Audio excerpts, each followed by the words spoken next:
everyone, and welcome to our talk today.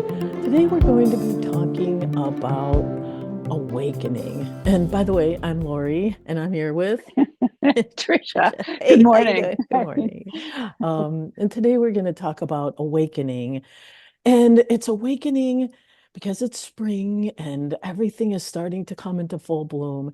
It feels like a perfect time for us to explore and come into full clarity about who we are and awakening that sense of wonder and magic that is uniquely us.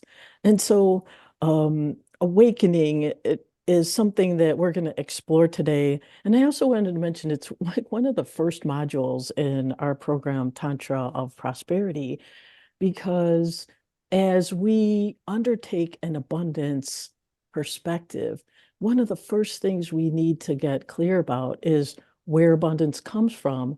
And it flows. It is us. It's a part of us. It's unlimited. And we are it and it is us. So awakening to that truth is so important and so probably one of the most important things you'll ever do as a human. But Trish, how would you put it? Yes, it's a dawning of, well, think of the sun. Sun comes out, the sun is out all the time, even if we don't see it.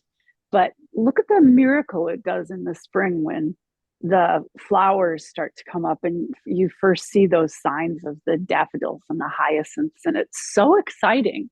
It is. It's It's so just, renewing. It is. yeah, it is. And it happens, it's like I always think, oh, it's not time yet. It's too soon. It's not warm enough. And then you see him, and it's like there's this wisdom in nature that knows more than we do. Because again, we talk about this a lot, but we get caught up in our thoughts and our worries and stuff like that. But nature keeps moving everything forward.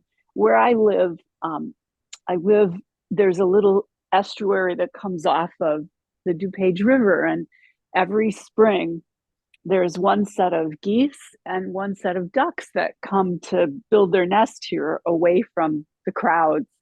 And the minute I see them, I know it's spring. It's Yeah. time, right? It's starting because they know it's time to make babies and hide in the tall grass and just let things move along at their own pace. So it's a really inspiring time. And it's a really instructional time, I think, too. Like you're saying about there is a perfection at work. Geese Yes. don't, their minds aren't wondering, what do I do today? They're following their instincts, right? And the daffodils. And we're all a part of that instinctual wisdom, and we can quiet our minds, which is one of the beautiful aspects of yoga, that natural, unique understanding bubbles up from within us. And what we're talking about today is, awakening to that, um, and remembering, awakening is just a word that we picked because we're in the spring energy. But it's always there, that innate understanding, that innate wisdom, that innate perfection. And us embracing it, not trying to fix ourselves, but just go, I want to feel that more and be in that more. And I don't even have to do anything. If I just, goosed out, I would be doing it, right?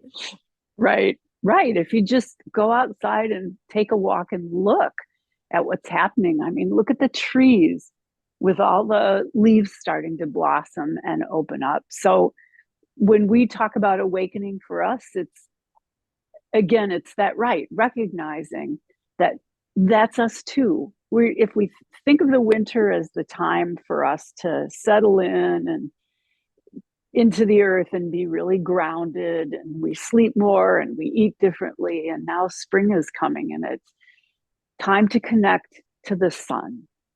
Mm. And I loved what you said about it's always there.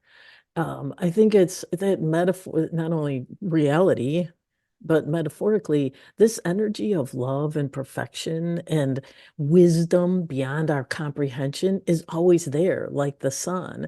Even though it might seem, at night it goes away, it doesn't. It can't. Right. It cannot. And it's when I wrote Effortless Wealth, that was one of the things that I got so excited about was even though I forget, it never forgets, or that energy doesn't forget. It's always abundancing. It's always effortlessly flowing to us, through us, as us.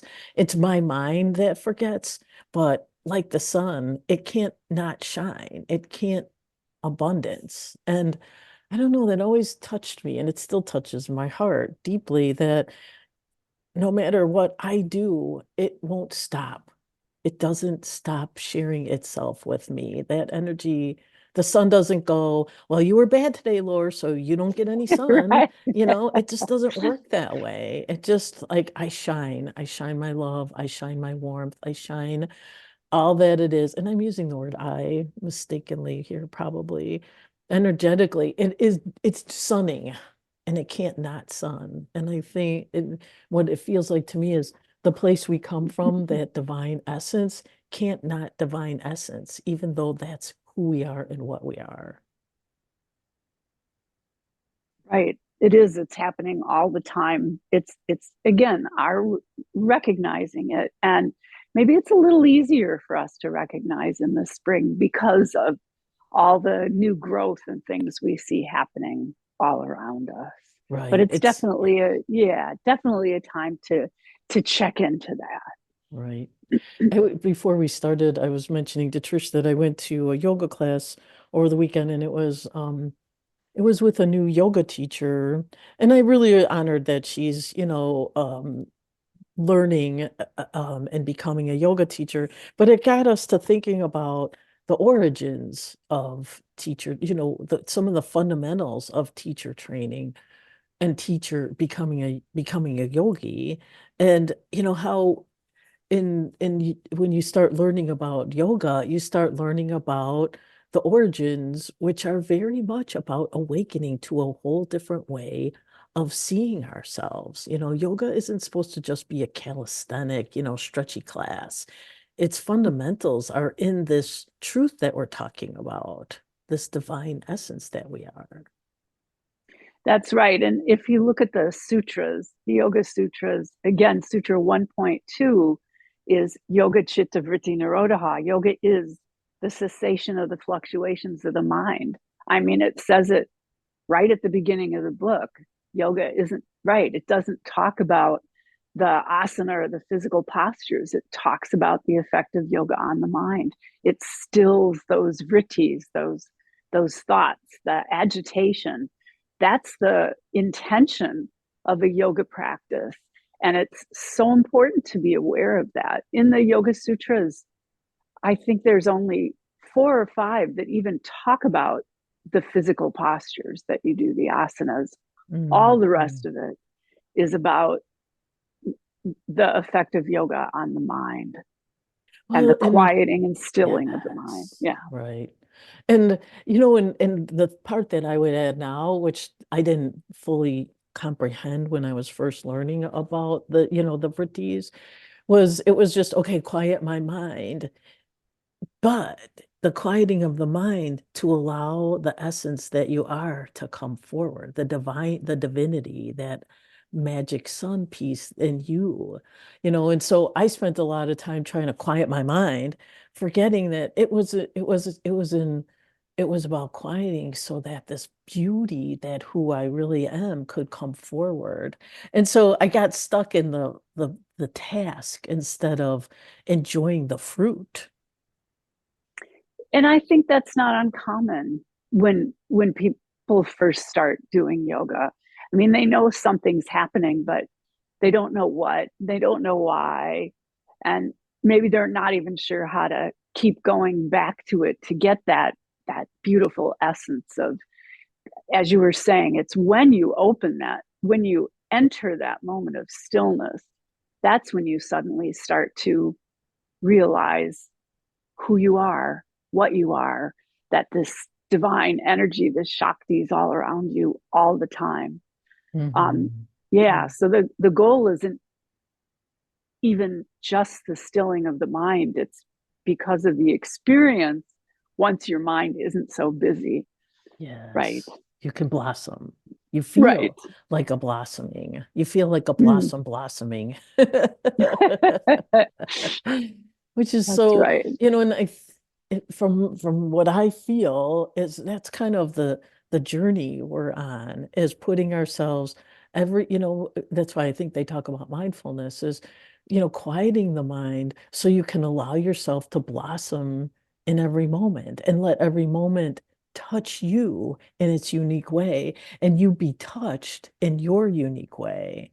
So life becomes this magical, like not unfolding, like experiencing that when our minds are working so hard to fix and be good and be right and be enough and to make all the right food and clean up the dishes and it's just like the magic blossom moment is just, it can be lost. Originally, I thought people went into caves because they wanted to find enlightenment. And there's a part of me now that feels like people go to caves because they don't want to lose their enlightenment. Mm. Because once you slow yourself down enough, you start to see the magic of life and you're like, oh, what is going to distract me from seeing this? I don't want, I want to do less of it so I could stay in this grace. And of course, now we know that you don't have to go to a cave to stay in grace. But that's what we're talking about here, in my feeling. So a wonderful type of yoga practice to be doing now is actually called Surya or sun. And it is for expansion, to expand your pranic field, which we talk about a lot, that prana, the energy all around you, to get comfortable and familiar with it so that you can use it however you want. Mm-hmm. What are you working on building in your life? Or so the more in touch you are with your pranic field, the more you can use that to support you, whatever your intentions are for spring. And of Mm-hmm. course, most of us do look at the seasons with different intentions. Mm-hmm. What is your intention for the spring now that it's here? Was it rhetorical? Yeah. Right. Yes. Yeah. Yes. Right. What is the intention? And when you were saying that in Effortless Wealth, I talk a lot about, seeing yourself as an investor. And I thought that was kind of like a radical thing. And I was like, ooh, that feels edgy and cool. But it actually also feels real because we are energy investors. We're deciding where to put our attention, energy, and focus. And like you just said, in spring, what's my intention? Or this in this day or in this moment, is my intention to be that divine essence that radiates love or grace or, understanding, whatever. But as we start to see ourselves as energy and we start to understand that we are, and understand, I mean, awaken, I could use those words interchangeably here. um, we do see that we are investors of the highest order, Mm-hmm. investors that choose where we're going to put our thoughts, where we're going to put our feelings, where, that energy investing that we do. When we awaken to that, we start to feel our power. And it's good and it's okay to feel that power, which I think is another aspect of awakening. Because when we stop trying to fix what's broken, we get to awaken to what the magic that we are and the power center that we are. And then, and then I really feel the sun, right? Let the sun shine in, for all of us. That was a great song. And it shows the sun shining in our lives, but also the radiance that wants to shine from within us, the the sun power. Yes, absolutely. And I would say one of the differences as we talk about this power that we uncover is that it's there, it's universal, it's not mine. Right. Thank you. It's ours. And that's a Yes. really important aspect of it too. It's Yes, the us. everywhere for everyone. Yes, it's the Yes. us, not the me. Right. Which is And where that's the an ego wants to important. grab it, right? The ego wants to go, it's mine. I can do whatever I want with it. Nee, nee, nee, nee, nee. No, slow down, little ego. Yeah, that's the us. That's why when you meditate together, that's why when you guys did your eclipse practice together, it's so much more powerful. Together, Mhm. that's why they always, the Jesus quote, two who gather in my name are more powerful than one. And it's true. I feel that. I felt it. So yeah, and that us energy, we can engage it at all times. But I think when we show up together, whether it's in church or anywhere, there At is our yoga class, right? totally, absolutely.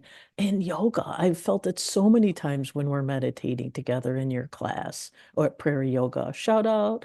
Um, and at prana, that energy is so gorgeous there. That it's almost impossible not to feel radiant and like the sun beaming from within your heart. That to me is what the sun practice was always about, is like opening the heart, right? Yes, it is. It's about opening and um, more spiritual awakening. Right. Just that awareness that it's always there and that this stuff is happening. Again, that's why I like to compare it to nature. This Mhm. expansion and this growth is always happening. We can tap into it, be aware of it, and co create with it, or we can keep our eyes closed, not pay attention, and stay in the dark the whole time. That's the thing, Right. is it's a choice. Yeah. And it's going on whether we see it or not. It's totally, Mm-hmm. and that was what I was trying to say about abundance and wealth and grace. It's always happening. And nature is a perfect example of it, of the abundance of budding and, flowers. And it's just a glorious show of look at that which is happening around you. That is that which is in you also, that abundance and wisdom, you know. And I think it's one of the things that makes me sad, a little bit sad, and it used to make me a lot of bit sad, was I thought it was for everybody else and it was in everybody else, but not for me and not in me. That Mm-hmm. we get so caught up in being not enough or inadequate and and and lost in that. And one of the reasons why we're talking about is to help people shift out, help, mention shifting out of that thing where we end up getting sucked into and returning to this natural place that I think nature is always trying to show us, like you said. Yes, yes, it is.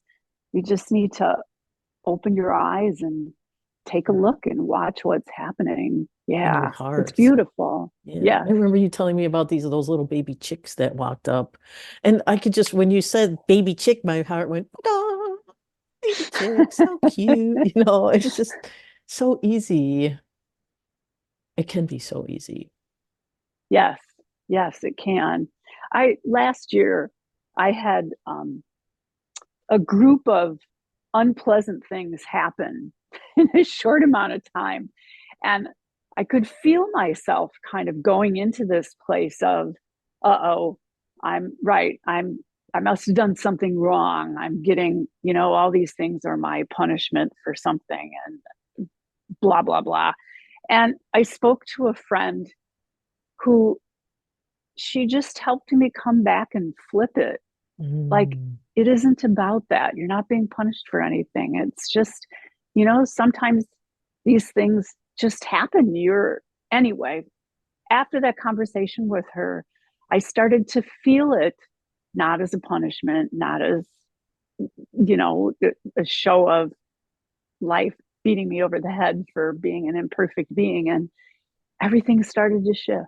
Mm, Everything mm, started to shift. And it wasn't that anything different happened, except my perception of what was going on around me, and changed everything. mm. I It think that's just changed everything.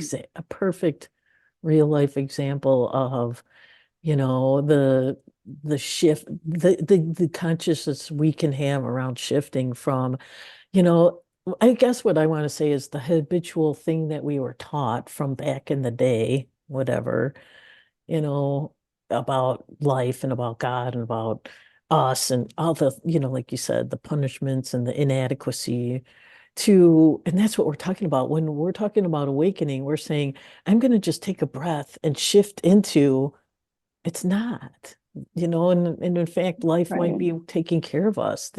Life might be actually bringing us into a place that we didn't expect. I mean, you did get some new, flooring and there was some good things that Right. happened out of that, and I was appreciative of watching you as you made that energetic shift. I got to watch how different magical things happened, like you became friends with the insurance adjuster, and this really cool guy came. It was just kind of fun how even in the midst of hard things, magic can or unexpected things can happen. And so I think thank you for sharing that, because we want to say, hey, this was bad. I must have attracted negative and all that stuff. But Right. um, when we awaken to who we really are, we see the wonder in all of it, you know. And yeah, and that's why it's so important to surround yourself with people who support you, and hold your hand through the Mhm, when the mhm. nasty stuff happens. It's really important. Where you put your attention and energy is what you're going to bring into your life. And that doesn't mean that bad stuff isn't going to happen. I mean, your hot water heater is still going to go out sometime, and Mhm, um, mhm. your car battery is going to die at some time. When you surround yourself with positivity, it doesn't weigh you down. You just keep moving forward. Yes, having wonderful people in your life really is wonderful. And I think in some ways, I want to say forgive, but it's not that right word. It's appreciate that even the stuff that you are hard on yourself about gives there is some gift in there. And what I'm thinking about right now, and I don't know if I told the story here, but when I was at that conference a couple weekends ago, the Panache was saying how everything is perfect. Like you were just saying about what experience, and then you had that shift. And this one gentleman got up and he's like, when I was younger, a young dad, I was hard on my kids, and I did some things that I really regret, and I can't forgive myself for it. And he just you could tell he was in a lot of pain because they didn't want to forgive him either. And he was trying to figure out how to make amends. And I just felt his pain, but I also felt how my dad was tough on me in a lot of ways sometimes, or my family or whatever. And it made me who I am today. And I love who I am today. And if I didn't go through that, I wouldn't have who I am today, the strength and the understanding and the courage. And, there was a lot of gifts that came from it, even though it was really hard. And if people aren't who they are, other people can't get the gifts that they need or that they designed for their lives. So I guess what I felt in that time was, even though we think we did something that was imperfect, it probably was perfect from the bigger um, wisdom place that we come from, that nature place, because there's some stuff that happens in nature I'm not all that thrilled about either. But I know I um have a lot of hawks outside my window right, too. yeah, Right. how that works, it's a mystery, and I leave it up to that place.